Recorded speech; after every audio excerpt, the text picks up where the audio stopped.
Então, acho que nos últimos 10 anos a gente tem uma renovação, tanto a renovação geracional como a renovação de perfil sociológico. Eu, por exemplo, sou filho de uma mãe e de um pai que fizeram até a 4ª série, que não era militante, vim da favela da Borborema, comecei minha politização a partir do rap, não peguei os traumas da queda do Muro de Berlim, então não tenho medo de dizer que sou comunista, não preciso ficar, eu sou comunista, mais o Stalin isso, mais o Mao isso, não tenho esses traumas, esses tiques, não fiquei depressivo quando eu vi a queda do muro. Então, assim, estamos falando de outro contexto, outro perfil histórico e que a gente, do PCBR, nós somos internacionalistas, né, defendemos as lutas da classe trabalhadora no mundo inteiro, mas a gente entende que a gente está no Brasil. Enquanto atuantes no Brasil, nós queremos fazer a Revolução Brasileira, a Revolução Socialista no Brasil. E aí trazer o debate da proposta marxista para a realidade brasileira, compreendendo que o que se entende hoje como esquerda hegemônica não tem resposta para a maioria dos problemas brasileiros. E aí, claro, a extrema-direita também não. Então, acho que existe um terreno muito fértil para o crescimento de uma esquerda marxista, de uma esquerda radical. Sabe por quê? Me parece que há uma tendência global de o fechamento de espaços para propostas ditas moderadas, propostas de gestão do status quo. Então, seja a direita, seja a esquerda, há uma tendência de cansaço com o modelo político-econômico que está colocado e as pessoas querem mudança. E aí a mudança pode ir numa direção ou na outra, mas há uma difusa demanda por mudanças radicais. Em alguns países essa demanda por mudanças radicais foi mais para a esquerda, como é o caso da Colômbia, que teve o primeiro presidente de esquerda da sua história, eleito agora, o Gustavo Petro. Em outros países, infelizmente, foi para a extrema-direita, como o caso da Argentina com Milei e do próprio Brasil em 2018. Mas eu acho que está colocada a necessidade histórica da proposta radical. Mas a gente vê que o capitalismo também hoje é muito discutido. Sim. Os grandes problemas do capitalismo. O capitalismo não consegue atender às demandas e às necessidades e às expectativas das populações em geral, por isso vive uma crise. Mas, ao mesmo tempo, você acha que o comunismo tem exemplos de eficiência que poderiam convencer as pessoas? Não tenho dúvidas. A gente poderia pegar vários exemplos, tanto fora do Brasil, como inclusive conquistas do povo brasileiro que foram impostas pelo movimento comunista. Então, vamos pegar aqui alguns exemplos. Primeiro, o SUS.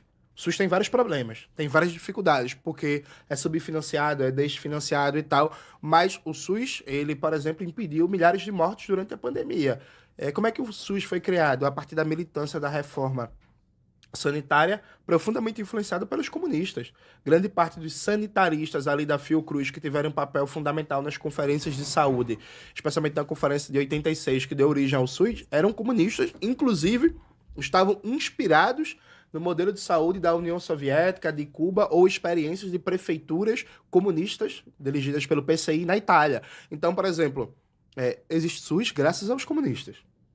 Primeiro ponto. Criação da Petrobras. A campanha O Petróleo é Nosso, como diria o grande Nelson Werneck Sodré, foi o maior movimento patriótico e popular da história brasileira, que fez com que o Brasil, que tinha uma dependência extrema de petróleo, que tinha reservas de petróleo para 30 dias, e volta e meia tinha crise e desabastecimento de combustível, a gente deixou de ter. Tem problemas.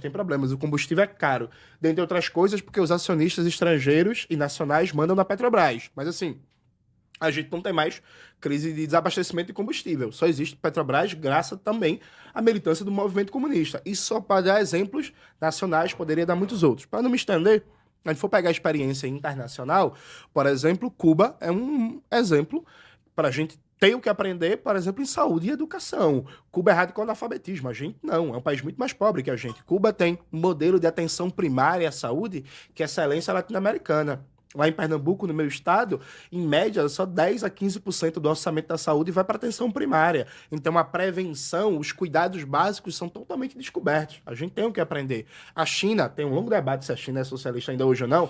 E sobre Cuba também tem gigantescos problemas em Cuba. Exatamente, né? Mas aí a gente está pegando as experiências positivas que a gente pode adaptar para a realidade brasileira. Sim. A China, por exemplo, criou o maior sistema nacional de inovação da história da humanidade. Ela virou vanguarda de produção tecnológica global nos últimos 30 anos. A gente tem que aprender com o sistema de inovação chinês. A União Soviética, nos anos 30, resolver o problema de mobilidade urbana em Moscou com um foco muito grande no transporte sobre trilhos, que São Paulo até hoje não resolveu. O que a União Soviética resolveu nos anos 30 com a construção do metrô de Moscou, São Paulo até hoje não consegue resolver. Então, por exemplo, a gente tem muito que aprender com a política de mobilidade e de planejamento urbano da União Soviética, com a política de inovação e de incentivo ao desenvolvimento tecnológico da China, com a política de educação e saúde de Cuba, com a política de combate à violência e estímulo a processos de ressocialização de jovens que tinham problemas e conflitos com a lei que tinha na antiga Iugoslávia. A política de defesa da Coreia Popular, tão demonizada a Coreia do Norte, fato concreto é que a Líbia foi destruída, a Síria foi destruída, vários países foram invadidos pelos Estados Unidos, a Coreia segue lá intacta, não foi mexida. O Vietnã hoje é um exemplo de segurança alimentar, porque o Vietnã trata o arroz, que é um elemento primário da alimentação deles, como item de segurança nacional. Então, pode exportar arroz no Vietnã, depois que garantir o abastecimento do mercado interno, que é uma lição muito importante para o Brasil, né? Que é um dos maiores produtores do mundo de comida, e a comida é cara e tem gente passando fome. Então, a gente pode pegar o melhor de cada experiência, mas com um elemento central, Carlos. Veja, a Revolução Brasileira vai ser feita no Brasil, com as particularidades brasileiras, com as características brasileiras, com a história brasileira, com a fisionomia brasileira. A gente não quer copiar modelo, a gente aprende com a experiência internacional, inclusive de países que não sejam comunistas e socialistas. Então, para mim, não tem problema nenhum a gente fazer um debate sobre o modelo educacional finlandês. Ótimo. O modelo tributário, aquela desgraça dos Estados Unidos, é melhor que o nosso. Vamos trazer para cá. Muito melhor. Rico paga muito mais imposto lá do que aqui. A estrutura tributária dos Estados Unidos é muito mais focada na tributação de renda do que na tributação do consumo, como é no Brasil. Não tem problema.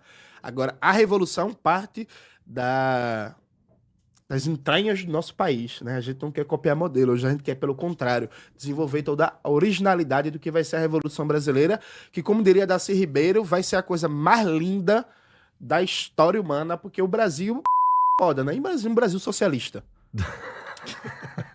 É difícil de imaginar, cara. Não, é Rapaz, difícil não. Tem um monte de gente do lado de lá, ó, tá se arrepiando. Os caras estão se arrepiando.